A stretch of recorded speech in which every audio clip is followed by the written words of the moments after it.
ஒரு சுய பரிசோதனை தான். நாம் எந்த சபையை சார்ந்தவங்களாக இருக்கிறோம். இப்போ நம்ம பேசுகிறது டினாமினேஷனை பற்றி அல்ல, சபையினுடைய சுபாவம். நீங்களும் நானும் தான் சபை. இங்கே உட்காந்துருக்கிற நீங்களும் நானும் தான் சபை, நாம தான் சபை. இப்போ நாம் எந்த சுபாவத்தை உடையவர்களாக இருக்கிறோம் அப்படின்னு சொல்லி ஒரு சுய பரிசோதனை பண்ணி பார்க்க போகிறோம். அதான் அங்கே இருக்குது. முதலாவது வாசிங்க, ரூத்தின் புஸ்தகத்தில் முதலாவது வசனத்தை வாசிங்க பார்ப்போம். நியாயாதிபதிகள் நியாயம் விசாரித்து வரும் நாட்களில் தேசத்திலே பஞ்சம் உண்டாயிற்று. அப்பொழுது யூதாவில் உள்ள பெத்லகேம் ஊரானாகிய ஒரு மனுஷன் தன் மனைவியோடும் 2 குமாரரோடும் கூட மோவாப் தேசத்திலே போய் சஞ்சரித்தான். இப்போ நகோமி முதலாவது நல்லா கவனிச்சு பார்த்தீங்கன்னா, எங்க பஞ்சம் இருக்குதோ அங்கே அவங்க இருக்க மாட்டாங்க. எங்க பஞ்சம் இருக்குதோ அங்கே இருக்க மாட்டாங்க. எங்கே ஆசீர்வாதம் இருக்குதோ அங்கே தான் இருப்பாங்க. ஆசீர்வாதம் இங்கே இருந்தால் அவங்க அங்கே போயிடுவாங்க. ஆசீர்வாதம் அங்கே இருந்துச்சுன்னா அங்கேருந்து அங்கே போயிடுவாங்க. இது ஒரு சுபாவம். உங்களுக்கு தெரியும், இஸ்ரவேல் சபையை பற்றி ஆண்டவர் சொல்லும்போது புறஜாதியார் இடத்துல போக வேண்டாம் என்று சொல்லுவார். அவராக பிடிச்சி கொடுக்குற காலகட்டம் வேறு, பாபிலோனுக்கு பிடிச்சி கொடுத்தாரு, அது வேறு. மற்றபடி சொல்லும்போது நீங்கள் போய் வேறு யாரோட என்ன செய்யாதீங்க, கலக்காதீங்க, வேறு எங்கேயும் போகாதீங்க, இங்கேயே தங்கியிருங்கம்பார். ஆனால் அவங்களுடைய சுபாவம் என்ன அப்படின்னா, பல நேரங்களில் திருப்பி அவங்க தேவனுக்கு பிரியமில்லாத இடத்துக்கு போகிறதுக்கு ரெடியாக இருப்பாங்க. காரணம், அவங்களுக்கு ஒரு தேவை அங்கே இருக்கும். இப்போது இஸ்ரவேலில் பெத்லகேமில் தேவனுடையதான வீட்டில் என்ன வந்துருச்சு அப்படின்னு கேட்டிங்கன்னு சொன்னால், கர்த்தருடைய தேசத்தில் ஒரு பஞ்சம் வந்துருச்சு. பஞ்சம் வந்த உடனே அவங்க ஒரு முடிவு எடுக்கிறாங்க, இல்லை நாம் இந்த பஞ்சத்தில் இருக்க வேண்டாம், நம்ம புறப்பட்டு எங்கே போயிடுவோம், மோவாபுக்கு போயிடுவோம். மோவாப் யார்? ஆண்டவர் கர்த்தர் அருவருக்கிறதான ஒரு தேசம். வசனம் சொல்லுது, 10 தலைமுறை மட்டும் மோவாபியருடனே சேரக்கூடாது அப்படிங்கிறார் ஆண்டவர். அப்படிப்பட்டதான ஒரு தேசம். அந்த தேசத்துக்கு சாப்பாடு கிடைக்குதுன்னு ஒரு குரூப் போயிருச்சு. சாப்பாடு கிடைக்குது, அங்கே ஆசீர்வாதமாக இருக்குது அப்படின்னு சொல்லி ஒரு குரூப் போகுது. இன்னைக்கு பல சபைகள் இப்படிப்பட்டதான ஒரு சுபாவம், எருசலேம் சபைகளை போல. இது வந்து எருசலேம் சபைக்கு ஒரு அடையாளம். இப்போ இது ஒன்றை வச்சுக்கிட்டு மட்டும் நான் சொல்லலை, நீங்கள் வாசிங்க 19வது வசனத்தை வாசிங்க. அப்படியே இருவரும் பெத்லகேம் மட்டும் நடந்து போனார்கள். ஏன் பெத்லகேம் மட்டும் நடந்து திரும்பி போகிறாங்க அப்படின்னு கேட்டிங்கன்னா, 6வது வசனம் வாசிங்க.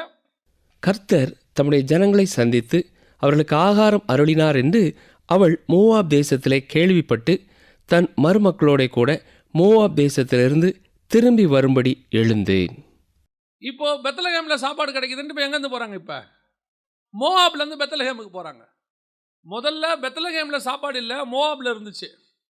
ஆசீர்வாதம் அங்கே இருக்குது அப்படின்ட்டு அவங்க அங்கே போயிட்டாங்க. இப்போ அங்கே போய் தங்கி இருக்கும்போது பார்க்குறாங்க, இப்போ கொஞ்ச நாள் ஆகிப்போச்சு, 10 வருஷம் ஆகிப்போச்சு. அங்கே அப்படி தான் வசனம் சொல்லுது, 10 வருஷம் அங்கே இருந்து விட்டார்கள் அப்படின்னு இருக்குது.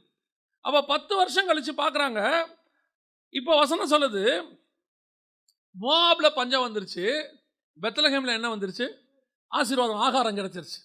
உடனே இவங்க புறப்பட்டு எங்கே போகிறாங்க? பெத்லகேமுக்கு போகிறாங்க. இப்படி ஒரு குரூப் ஒன்று இருக்கும், இப்படி ஒரு சபை இருக்கும். கர்த்தர் உங்களை எங்கே நாட்டப்படுறாரோ அந்த இடத்தில் நீங்கள் தங்கி இருக்க வேண்டும். கர்த்தர் சொல்கிற இடத்துல தங்கணும். உங்களை கொண்டு வந்து வைத்த ஆண்டவர் உங்களை போஷிக்கவும் வல்லமை உள்ளவராக இருக்கிறார். சில நேரங்களில் இப்படிப்பட்ட வனாந்திரம் வருவது இயல்பு. அதான் எனக்கு ஆண்டவர் சொல்லி கொடுத்தது ஒன்று தான்.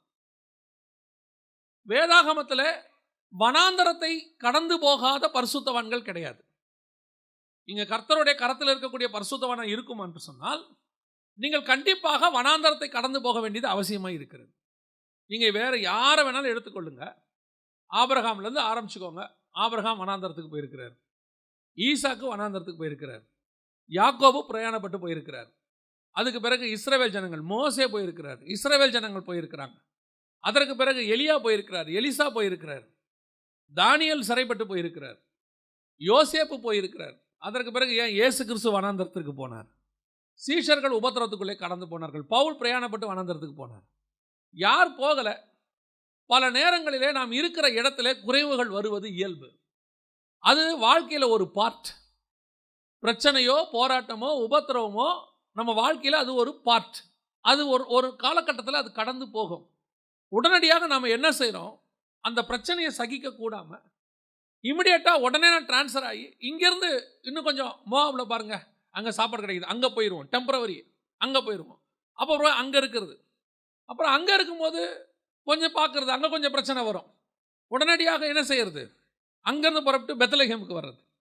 கர்த்தர் என்ன விரும்புகிறாருன்னா, இந்த பிரச்சனையை நான் உனக்கு ஏன் அனுமதி கொடுக்குறேன்னா, நீ அங்கேயே இருக்கிறியா இல்லையான்னு பார்க்கறதுக்கு தான் அந்த பிரச்சனையே கர்த்தர் அனுமதி கொடுக்குறாரு. கர்த்தர் ஏன் உங்களை உபத்திரவத்துக்கு நேரம் நடத்துறாருன்னா, அந்த உபத்திரவத்தில் நீங்கள் கர்த்தரோடு கூட இருக்கிறீங்களான்னு பார்க்கறதுக்கு தான் ஆண்டவரே அந்த அனுமதி கொடுக்குறாரு. இன்றைக்கி நிறைய பேர், அதுவும் இந்த ஜென்ரேஷன், இப்போ இருக்கக்கூடிய சபைகள், இந்த grace doctrine, hyper grace, super grace அப்படின்லாம் வரும்போது அவங்க என்ன எதிர்பார்க்குறாங்க அப்படின்னா, உனக்கு வாழ்க்கையில் பிரச்சனை இல்லை, போராட்டம் இல்லை, கண்ணீர் இல்லை, உபத்திரவம் இல்லை அப்படின்னு சொல்லி அவங்க சொல்கிறாங்க. அதுக்கு கேட்டால் விசுவாச அறிக்கை. நான் சொல்கிறேன், யாரும் போராட்டத்தை விரும்பவில்லை, யாரும் பிரச்சனையை விரும்பவில்லை. ஆனால் அது வாழ்க்கையில் ஒரு பார்ட். அது வந்தாலும் அதை ஏற்றுக்கொள்வதற்கு தயாராக இருக்கணுங்கிறது ரொம்ப முக்கியம். இன்னைக்கு பல நேரங்களில் உபத்திரவம் உண்டுன்னு இயேசு சொன்னாரா இல்லைன்னு சொன்னாரா? உபத்திரவம் உண்டுன்னு சொல்றாரு. அப்படின்னா என்ன அர்த்தம்? அது வரும். அது அது அது ஒரு பார்ட். சில நேரங்களில் நீங்கள் டாக்டரை கேட்டு பாருங்க, நல்ல டாக்டரை நீங்கள் கேட்டு பாருங்க, கொஞ்சம் ஜுரம் அடித்தா மாத்திரையெல்லாம் போடாதீங்கம்பாங்க. சாதாரண ஜுரத்துக்கு என்ன செய்யாதீங்க, மாத்திரைலாம் போடாதீங்க, அது நல்லது. ஒரு 6 மாதத்துக்கு ஒரு தடவை இம்யூனிட்டி பவர் என்ன ஆகும், உங்களுக்கு கொஞ்சம் இன்க்ரீஸ் ஆகி டெவலப் ஆகி கொஞ்சம் எதிர்த்து போராடுறதுக்கூடிய பலனை பெறும். அந்த ஜுரம் வர்றது நல்லதும்பாங்க. என்ன காரணம்? எனக்கு வலிக்கக்கூடாது, எனக்கு பிரச்சனை வரக்கூடாது, போராட்டம் வரக்கூடாது. அதனால் என்ன ஆகுது, நீங்கள் விரும்புறது வேற விஷயம், ஆனால் வரும்போது அதை ஏற்றுக்கொள்ளக்கூடிய மனப்பக்குவம் இருக்க மாட்டேங்குது. நான் ஆவிக்குரிய விதத்திலும் சொல்லுகிறேன். ஆவிக்குரிய விதத்திலும் சில நேரத்தில் என்ன வரும், சில பிரச்சனைகள் வரும், போராட்டம் வரும், இல்லாமலாம் இருக்காது. அப்படி வரும்போது அதை ஏற்றுக்கொள்ளக்கூடிய மனப்பக்குவம் இருக்கா? பொறுமையாக உட்கார்ந்து அதை சகிக்கக்கூடிய சுபாவம் இருக்குதா? உடனடியாக ஏன் இப்படி நடக்குது, எதுங்க என்ன பிரச்சனை, உடனே எப்படி நடக்குது, என்ன பண்ணலாம், உடனே ஒரு தீர்க்கதரிசியை பார்த்துருவோம். இப்போ நமக்கு என்ன, உடனே அந்த பிரச்சனையை சால்வ் பண்ணணும். நல்லா கவனிச்சுக்கொள்ளுங்க, உங்களை கையில் வச்சிருக்கிறவருக்கு உங்களுடைய டிசைன் அவர் கையில் இருக்குது. உங்கள் டிசைன் அவர் கையில் இருக்குது. எதை எப்படி சால்வ் பண்ணணும்னு அவருக்கு நல்லா தெரியும். அவர்கிட்ட கொஞ்சம் கொடுத்துட்டு கொஞ்சம் அமைதியாக உட்காருங்க. அதுதான் அவர் சொல்கிறாரு, நீ கொஞ்சம் சும்மா இருங்கிறாரு. நீங்களோ சும்மா இருப்பீர்கள். உங்களாலேயும் என்னாலையும் செய்ய முடியாத ஒரே வேலை சும்மா இருக்கிறது. நம்மளால சும்மாவே இருக்க முடியாது பாருங்க. ஏதாவது ஒன்று அப்படியே, இது எப்படி வெளியே வர்றது, ஒன்றும் நமக்கு முடியாது, ஒன்றும் வர முடியாது. இல்லை, நமக்கு தான் தெரியுமே என்ன நடக்குதுன்னு. ஆண்டவர், நீங்கள் பல நேரத்தில் இப்படி விஷயத்தை காம்ப்ளிகேட்டட் ஆக்கி விட்டுறீங்க. இப்போது இஸ்ரவேல் ஜனங்களை உள்ளே போக சொல்கிறாரு. இவன் என்ன பண்ணிவிட்டான், உள்ளே போய் பார்த்துட்டு வந்துட்டு, ரொம்ப பிரச்சனையாக இருக்குது, எல்லா ஆளுங்களாம் தாட்டியாக இருக்கான், ராட்சசராக இருக்கிறான், நாங்கள் உள்ளே போகல அப்படின்னா கர்த்தர் சொன்னார். சரி, அப்போ நீ ஒரு 40 வருஷம் என்ன செய்ய, சுற்றிட்டு வா. 40 வருஷமா தெரியாமல் சொல்லிட்டு நாங்கள் உள்ளே போகிறோம், அந்த பேச்சு கிடையாது.